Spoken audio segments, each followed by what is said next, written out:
আসসালামু আলাইকুম, কেমন আছেন সবাই? আলহামদুলিল্লাহ, আমরা তো সবাই ভালো আছি আর দোয়া করি সব সময় আপনারাও ভালো থাকেন। তো আজকে আরেকটি নতুন ভিডিও নিয়ে চলে আসলাম।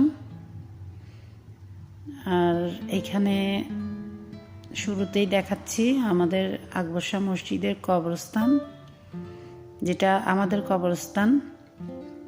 তো এখানে আমার শ্বশুর শাশুড়ির কবর দেওয়া হয়েছে। তো এটা সকালবেলা আমার হাজব্যান্ড যখন ফজরের নামাজ পড়তে গিয়েছিল, তো ওকে আমি বলেছি যে মানে কবরস্থানটা একটু ভিডিও করে আনিও। তো ও নিয়ে আসলো। আর গাছে নিশ্চয়ই দেখতে পেয়েছেন খেজুরের রসের জন্য বিভিন্ন ধরনের বোতল বা কলস বেঁধে দেওয়া হয়েছে। তো এগুলো প্রতিদিন ভোরে এভাবে খেজুরের রস নিয়ে মানে নিয়ে যাওয়া হয় আর কি। তো এখানে আগে থেকে বলে রাখতে হয় কে কতগুলো নিবে এ ধরনের। আর চাইলেই সবাই যে নিয়ে যেতে পারবে কিনে এমন না, বরঞ্চ শর্ট পড়ে যায়, চাহিদা অনেক বেশি, সেই হিসেবে মানে মানুষ পায়ও না, অনেক দূরে দূরের থেকে মানুষ এসেও কিন্তু নিয়ে যায়। তো এই যে বোতল বেঁধে দেওয়া হয়েছে এক পাশে, আর এক পাশে কিছু কলসও বেঁধে দেওয়া হয়েছে। অনেক গাছ এখানে, শুধু খেজুর গাছ আছে সেটা না, অনেক ধরনের ফল ফলাদির গাছ আছে। আর ফুলের গাছ তো আরও বেশি পরিমাপের আছে, বিভিন্ন জায়গায় লাইন বাই লাইন ফুলের গাছ রোকা হয়েছে। আর ফল ফলাদির গাছ আমরা যখন প্রথম বাড়িতে এসেছি, মানে নতুন বাড়ি করার পর বাসা থেকে বাড়িতে এসেছি, তো তখন এখানে ফল ফলাদির গাছ আর অনেক বেশি ছিল। পরবর্তীতে অনেকগুলো গাছ কেটে ফেলা হয়েছে। তো এই যে কলস বেঁধে দেওয়া হয়েছে। আর এই কবরস্থানটা প্রায় বছর 1.5 বছরের মতো হচ্ছে, নতুন করে মাটি দিয়ে আবার মানে উঁচু করা হয়েছে আর কি। তো এইটা কবরস্থানের যেদিক দিয়ে বের হয় সেদিক দিয়ে পথ। আর এখানে আপনারা যেমন দেখছেন আমাদের কবরস্থানের ভিডিওটা যেরকম দেখবেন, আমিও কিন্তু একই সাথে প্রথমবার ভেতরের অংশগুলো দেখছি, কারণ এখানে মেয়েদের ঢোকার কোনো পারমিশন নেই। আর এটা মসজিদের পেছনের দিকে, এদিকে মেয়েদের ঢোকার কোনো পারমিশন নেই, তাই আমি কখনো ঢুকতে পারিনি, আসলে চেষ্টাও করিনি, তবে পারমিশন নেই এটা জানি। তো আমার হাজব্যান্ড এদিকে প্রতিদিন সকালে মানে ফজরের নামাজটা পড়ার পর এই কবরস্থানের চারপাশে, আমার শ্বশুর শাশুড়ির কবর তো জিয়ারত করেই অবশ্যই, তো চারপাশে একটু হেঁটে তারপরে মানে যেদিক থেকে হেঁটে আসবে ওইদিকে পথে নেমে যায় আর কি। তো এখানে ভিডিও করছে, আসলে এরিয়াটা অনেক বড়, সবটা ভিডিওতে আনা সম্ভব না। আর সত্যি কথা বলতে ও আমার মতো ভিডিও করার ব্যাপারে একটু আনাড়ি, তেমন একটা পারে না। আর মাশাল্লাহ একটু ভিডিওটা বুঝে শুনে করতে পারে আমার বড় ছেলে আলিফ, মেজো ছেলে আজানও মোটামুটি পারে। তো কেউ কেউ কবরস্থানের উপরে কিছু কিছু নাম লিখে দিয়েছে, মানে বোর্ডের মধ্যে বা সাইনবোর্ড বলতে যা বুঝে, আসলে সঠিক ভাষায় কী বলে আমি ঠিক জানি না। তো আসলে মাটি দিয়ে ভরানো হওয়ার পর অনেক মাটি দিয়ে ভরানোর আগে অনেকের কবরের উপর এই ধরনের নেম প্লেটের মতো যেগুলো লেখা হয়েছে এগুলো উঠিয়ে ফেলা হয়েছে। তো অনেকের চিহ্নটা দেওয়া আছে, মানে এভাবে আবার অনেকের নেই, কিন্তু যার যার কবরস্থান কোন, মানে আত্মীয় স্বজনের কবরস্থান কোন দিকে সবাই কিন্তু এটা চেনে। তো আসলে এইগুলো দেখলে মনটা একদম নরম হয়ে আসে, আর ভাবে কি 2 দিনের মানে মিথ্যা দুনিয়া, কোথায় আছি, একসময় যেতে হবে এই মাটির ঘরে।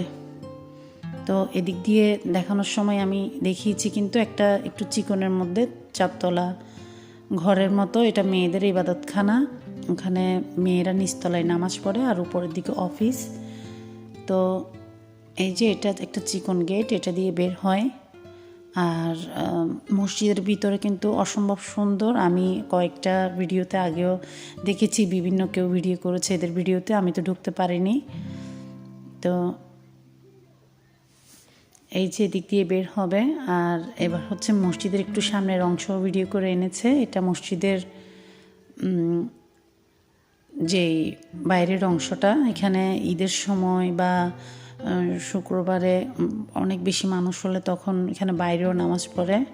এই যে মসজিদের এটা সামনের দিক, মানে অজু করার জায়গা, আর এখানে পুকুর পার। এখানে প্রতিদিন সকালে পরিষ্কার করা হয়, একদম ভোর ভোর থেকে এই কাজগুলো শুরু হয়ে যায়। আর এটা সামনের পুকুর, এখানে প্রচুর মাছ আছে কিন্তু। আর এটাই উজু করার একমাত্র জায়গা না, কিন্তু ভেতরে সুন্দর আবার উজুখানা আছে। তো এখানেই বেশিরভাগ সময় মানুষে পুকুরেই অজু করে, কিন্তু এটা বসার জায়গা। তো এই যে বের হওয়ার পথ, সামনে গেটটা দেখা যাচ্ছে। আর এই মসজিদে এই পুকুরের চারপাশটা, আমি যখন এদিকে এই যে মানে সিটের মতো দেওয়া হয়েছে বসার জন্য, আমার ঘর রান্নাঘরের জানলা দিয়ে সব দেখা যায়।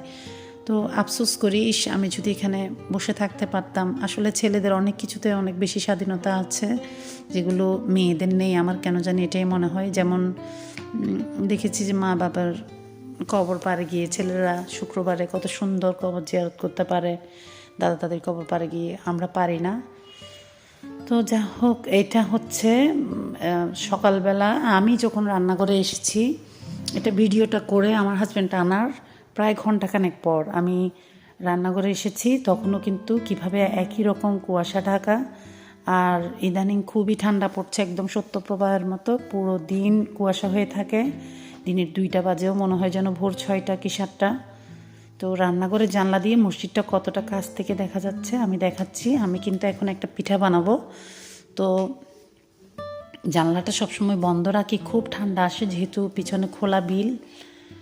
তো একটু করে ভিডিওতে তোলার জন্যই দেখালাম। তো এটা চাল যখন ফজরের নামাজ পড়তে উঠেছি তখনই ভিজতে দিয়ে রেখেছিলাম গরম পানি দিয়ে। তো ঘন্টা 1.5 ঘন্টা পর এই যে এই অবস্থা। তারপর পানিটা ঝরিয়ে নিলাম ধুয়ে ভালো করে। আর এখানে দিয়ে দিলাম এই কাপের 2 কাপ চাল ভিজতে দিয়েছি, তাই এই কাপের 1 কাপ রান্না করা ভাত দিয়েছি। রাতের না, এর আগের দিন দুপুরের। আমি তো রাতে ভাত রান্না করি না। একটা ডিম, স্বাদ মতো লবণ, আর একই কাপে 3 কাপ পানি দিয়ে ব্লেন্ড করে নিয়েছি। এরকমই হবে ব্যাটারের ঘনত্বটা। তারপর এই যে এরকম বড় জালি জালি করা একটা চালনি নিয়েছি। এটাতে নাস্তাগুলো বানিয়ে রাখলে একটু ঘামে কম, ভালো লাগে। তো এই যে একটা ফ্রাই প্যানের মধ্যে এভাবে করে পাতলা ব্যাটারটা দিয়ে চারদিক থেকে ঘুরিয়ে দিলাম। তারপর একটা ঢাকনা দিয়ে করে দেখাবো, আর একটা ঢাকনা ছাড়া করে দেখাবো। এটা আমি খোলা যা পিঠা বানাচ্ছি, এটা কিন্তু মাটির খোলায়ও করা হয়। তবে এত মাটির খোলা সবসময় তো পাওয়া যায় না, আমার ঘরে আছে। তারপরও আমি ইজিভাবে কিভাবে করা যায় দেখাচ্ছি। এটা অনেক কমন নাস্তা, সবাই কম বেশি পারে। তারপরও যেহেতু করছি সেই হিসেবে আমার ইউটিউব বন্ধুদের সাথে শেয়ার করছি। তো এটা আমি ঢাকনা ছাড়া করে দেখাচ্ছি। আর এই নাস্তাটা সবচেয়ে বেশি মজা লাগে কিন্তু ঝোল দিয়ে খেতে, তারপর কিছুর ভর্তা দিয়ে খেতে।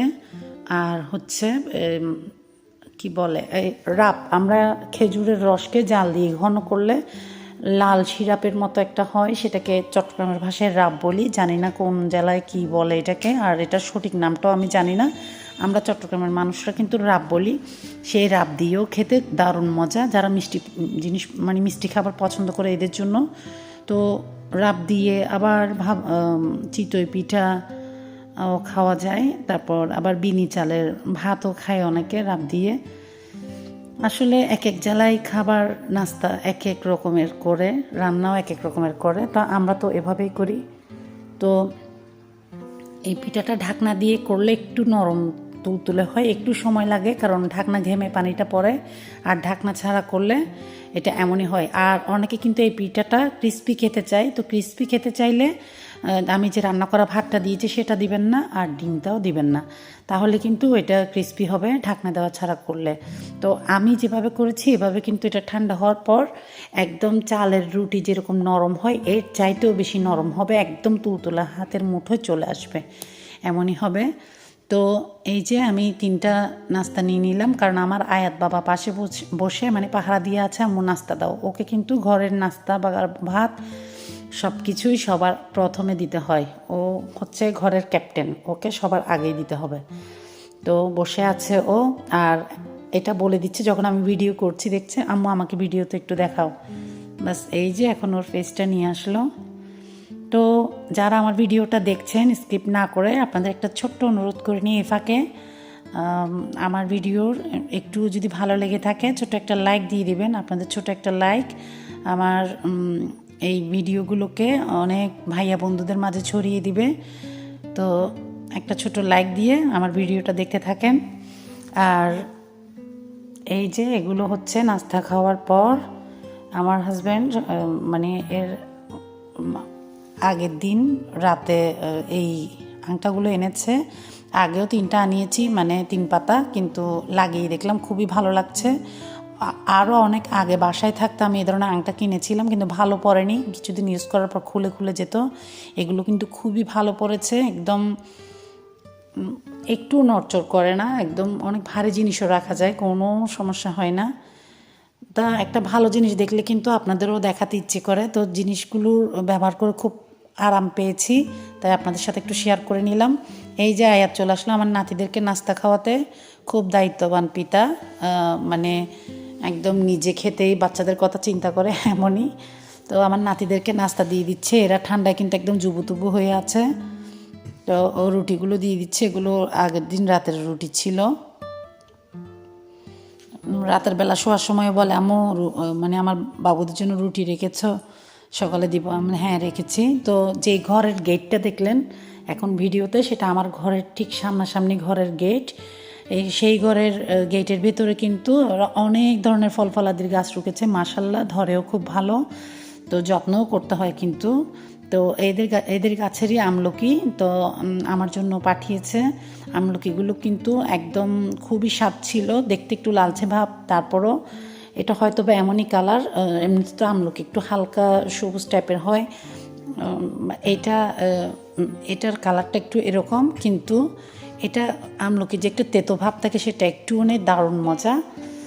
তো এরা আমার এই সামনের ঘরে এরা কিন্তু আমাকে ফেলে কিছুই খায় না বলতে গেলে। গাছের ফল ফলাদি হোক বা যে কোনো আনুষ্ঠানিক কোনো কিছু সব কিছুতে মানে বলবে, সব কিছুতেই খুবই মানে একটা আন্তরিকতার ভাব থাকে, ভালো লাগে। আন্তরিকতাটা আমি পাই, খুবই ভালো লাগে। আসলে খুব আত্মীয় হতে হবে, খুব স্বজন হতে হবে এমন কিছুই না।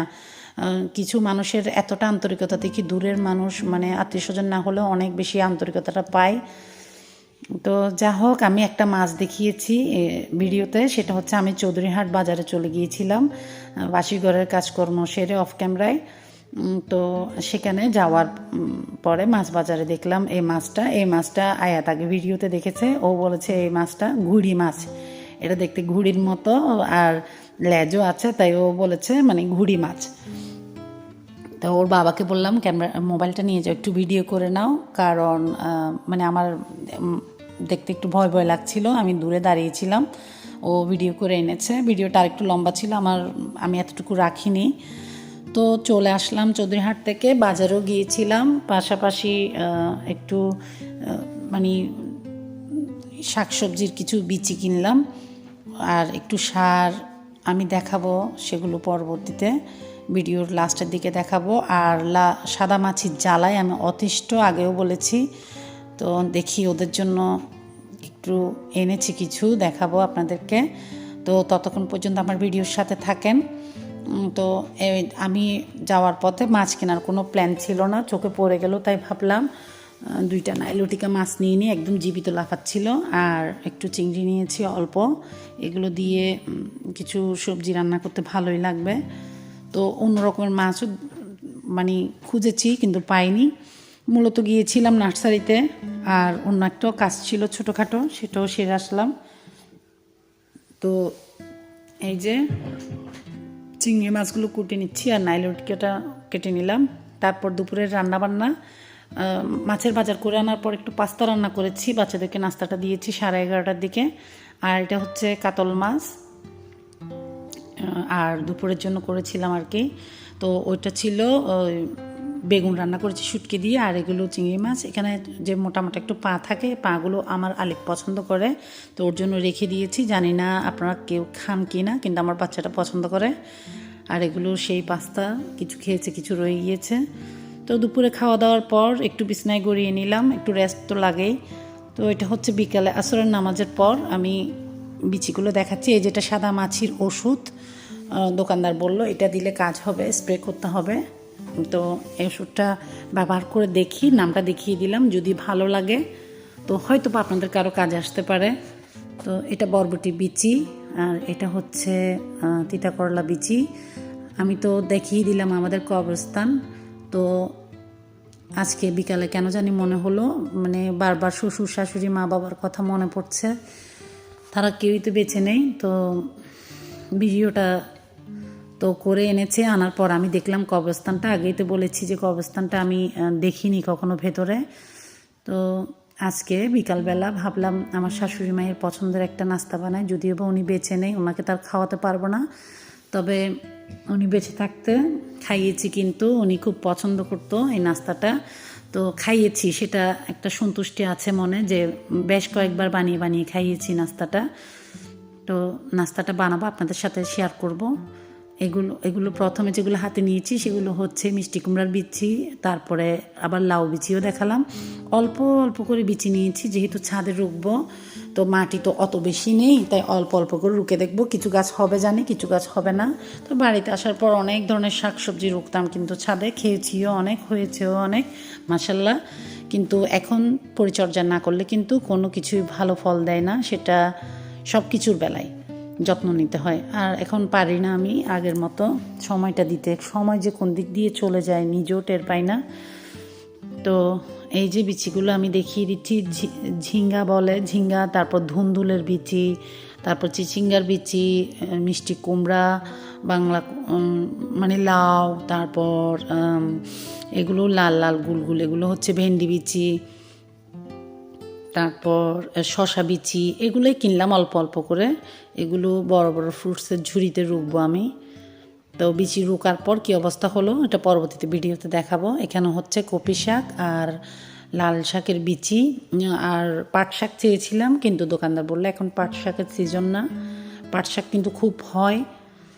তো অনেক বকবক করে ফেললাম। যারা শুরু থেকে আমার ভিডিওটা দেখছেন কিন্তু এখনও সাবস্ক্রাইব করেননি, তো আপনাদের যদি ভিডিওটা দেখে ভালো লাগে আর পরবর্তীতে ভিডিও দেখতে চান নতুন ভিডিওগুলো, তাহলে আমার চ্যানেলটাকে সাবস্ক্রাইব করে আমার চ্যানেলের সাথে থেকে যেতে পারেন, অল বাটনটা ক্লিক করে। এতে করে পরবর্তীতে আমি যে কোনো নতুন ভিডিও দিলে ঝটপট পেয়ে যাবেন। আর যারা শুরু থেকে সাবস্ক্রাইব করে আমার চ্যানেলের সাথে আছেন, আপনাদের সবাইকে অসংখ্য অসংখ্য ধন্যবাদ। এই যে এটা আমাদের চট্টগ্রামের ভাষায় বলে এই নাস্তাটাকে সই পাক্কন। তো এটা আমার শাশুড়ির খুবই পছন্দের একটা নাস্তা। বিকালে এই নাস্তাগুলো বানাচ্ছি, কিছু বানিয়ে বিকালেই খেয়ে নিব, আর কিছু ফ্রোজেন করে রেখে দিব। নাস্তাগুলোর মানে ডোটা করা যদি পারফেক্ট হয়, তাহলে কিন্তু নাস্তাগুলো আপনা আপনি ফুলে উঠবে, মাশাআল্লাহ খুব সুন্দর সফট হবে। ডোটা পারফেক্ট না হলে কিন্তু নাস্তাগুলো মানে ফুলবে না, ফেটে যাবে। তো এটা রেসিপি না হয় পরে কখনো শেয়ার করব। আজকের জন্য এতটুকুই। ভালো থাকবেন সবাই। আগামী ভিডিও দেখার দাওয়াত। আল্লাহ হাফেজ।